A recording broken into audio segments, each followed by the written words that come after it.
एक जाट से पूछा गया कि चौधरी साहब आपके बच्चे क्या कर रहे हैं। चौधरी ने कहा कि सभी बच्चे आईएएस, आईपीएस, आईएफएस की तैयारियों में मसरूफ हैं। फिर एक ब्राह्मण से पूछा गया कि आपके बच्चे क्या कर रहे हैं, तो उसने कहा कि एक डॉक्टर है तो दूसरा कलेक्टर है। फिर एक मारवाड़ी से पूछा गया कि आपके बच्चे क्या करते हैं, तो इसने कहा कि मेरा एक बेटा मेरा कारोबार आगे ले जा रहा है और दूसरा सीए कर रहा है। फिर सिख से पूछा गया तो उसने कहा कि एक फौज में है और दूसरा ट्रैक्टर कंपनी में मैनेजर है। फिर दलित से पूछा तो इसने बताया कि एक पुलिस में बड़ा अफसर है तो दूसरा तहसीलदार का काम कर रहा है।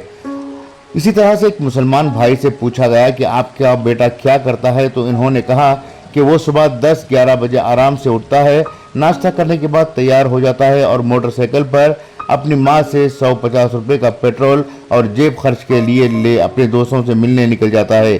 फिर दोपहर को खाना खाकर टीवी देखते या सोते हुए 5 बजे उठकर क्रिकेट प्रैक्टिस करता है।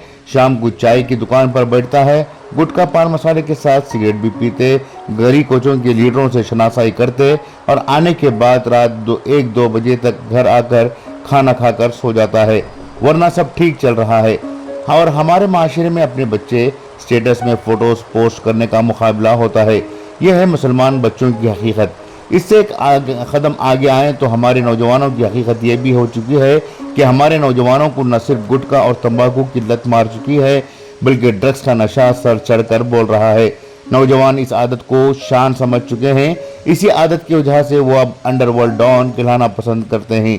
30 साल 40 साल की उम्र में कत्ल किए जा रहे हैं या फिर वो जेलों में सड़ रहे हैं। माँ बाप इन बच्चों को सुधारने के बजाय इनकी हिम्मत अफजाई कर रहे हैं। आखिर कब तक ऐसा होता रहेगा?